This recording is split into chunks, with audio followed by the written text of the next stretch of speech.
This is the first year I've been able to do or apply for an exhibition, because you can't apply for an exhibition at the Main Street Gallery if you work for them. And so it was a great time to think about what I wanted to share with the community. And my process in doing creative portraiture is to have a consult with people, to talk to them about what they want to do, why they want to do it, what's important to them, what are they passionate about. And so from that, the next step was, in the past, I've done face portraits and with people's faces surrounded by different types of things. You might have seen something in the Blueberry open exhibit of a person surrounded by blueberries. It was called Avalanche. It was great fun. And I wanted to do something like that. That was sort of a toe into the water, and I wanted to really deep dive. So I made up a questionnaire. I made up a top 5 list of things, and so each person I contacted filled those out and we talked about them. Like, for example, I had an idea for one of the people that's in the exhibit that they're probably a very well-known photographer in town, nature and outdoor, and I thought I'd surround them with lenses and cameras and lights. But then on the questionnaire, they put down that they were a collector of vinyl. And I went, that's what I want to do. And so this person has over 1,000 vinyl records. And it was a great time of fun putting that portrait together. And the story that he gave me of why he's a collector is just fascinating. It's fun, it's whimsical, it shows a little bit more about him than you probably don't even know. I certainly didn't. And that's what the whole exhibit is. Human landscapes, portraits and stories, is to try to have the picture interest you into the story, invite you to read the story, and the smaller pictures give detail about that. And so it's almost like a collection. It's not just one picture. It's a collection of things about each person that allows you to say, I didn't know that about them. And I really think that the more connections we have as a community, the stronger the community. And so that's the whole reason, the goal that I have. Diving deeper with a person in capturing them in an image that sort of gives you an idea of what they are, what they do, who they are, what's important to them. That's a passion for me, and I hope it unlocks the passion in the picture, because I want the picture to tell a story or to invite you to ask questions about it. One of my subjects is Jana-Lee Minnick, and I've known Jana-Lee since the incident that has defined her last 20 years. And that was when she was getting her hair done and a boulder the size of a small car fell through the roof from the cliff above and landed on her. And it tells the image and the surrounding things tell the story, the journey, if you will, of her endurance, her bravery, her courage in standing up to that. I can't imagine how she did it. I certainly couldn't. But you know, maybe the story is that we have that in us. We just don't know it until the opportunity comes, whether it's a good opportunity or a bad opportunity. But in the way that she's been able to fight and do what she wants. And it's a tribute to her, and I hope that it helps people to see that maybe I have that type of courage and strength in me as well. Another person that volunteered for the pictures is Nicole Capel. And I've worked with Nicole for many years via First City Players. She is an artist of hair and makeup, and she will do a lot of the productions for First City Players. Also, she does hair and makeup for some of the subjects that I have in creative portraiture. And I love working with her in collaboration. She has great ideas, a great sense of art, of color, and I love to work with her and see what types of things that she does. And so we talk about something that she does that maybe not a lot of people know, but in one of her most recent forays into wearable art, She did something with leaves and tissue paper that she'd never done before. And so this was a new thing for her.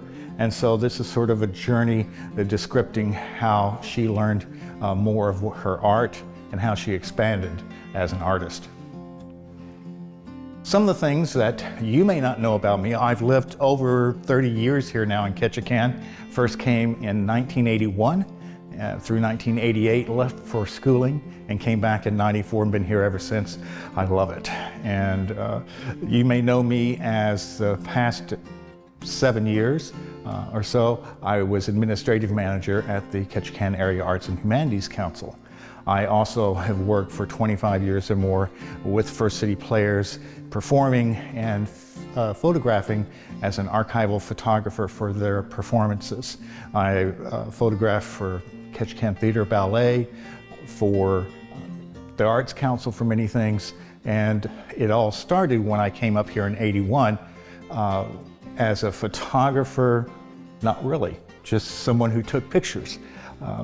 And so that my photography roots started when I first came here, really, as a serious photographer. I've been a Nikon guy for 20 years through film. And what's the most expensive, as every photographer knows, is not necessarily the camera body, it's the glass. It's the lenses. And so I had a lot of money invested in glass, and so I continued with Nikon when they went digital, and plus the fact that at that point Nikon had a better off-camera flash system than Canon did. And I've stayed with a DSLR on Nikon for many years. I've been a professional puppeteer for 35 or more years, 40 I guess now. Back in '74 through '78, I worked with a company based out of San Diego called Puppet Productions, Inc. And we toured the lower 48 9 to 10 months out of every year. That's where my humor comes from, is puppet humor. You know, puppets can get away with almost anything. They say something, you laugh. I say something and you hit me in the face.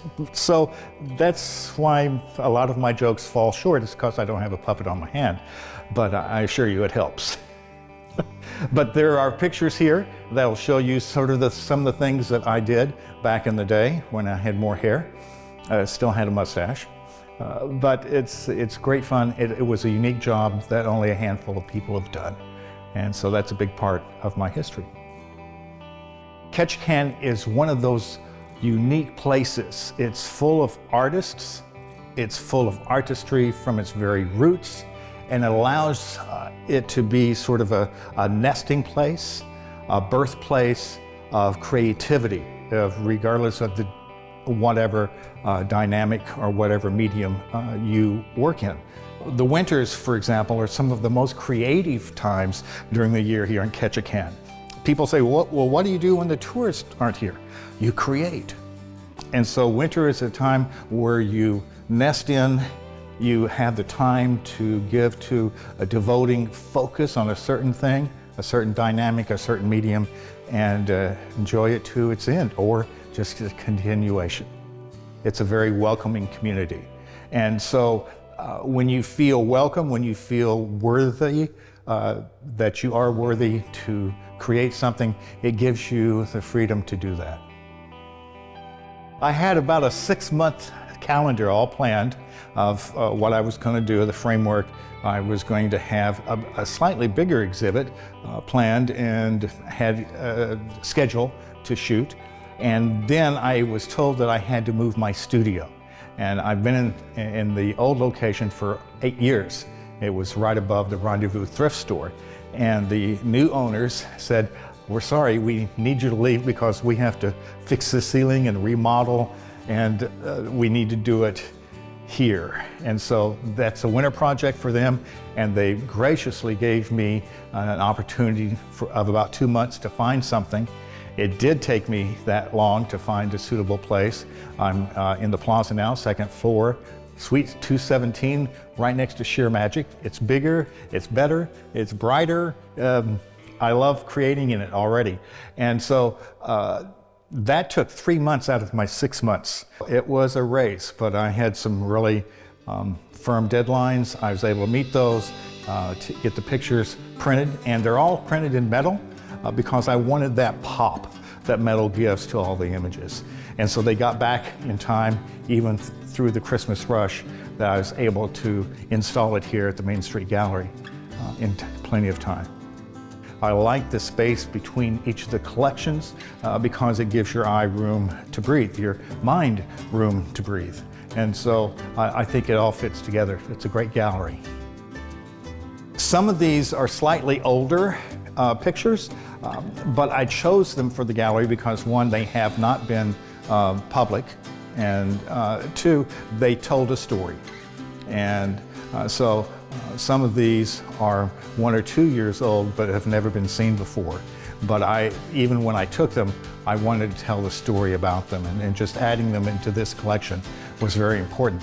The last one I shot was, well, the last ones I shot were of Jana Lee, the Hewitts, there was Ty, Shelley, and Hunter, and 2 others. So, yeah. Doing this exhibit, Human Landscapes, has just furthered my desire and my passion to continue to do creative portraiture, to do portraits that ask a question or tell a story, because I think I'm not really fond of posed 1880s, 1890s, 1900s, 1950s type of pictures where they all stand up in their very best. I really want to tell a story of who they are and what they're passionate about. And I think, I know that's something I want to continue after this.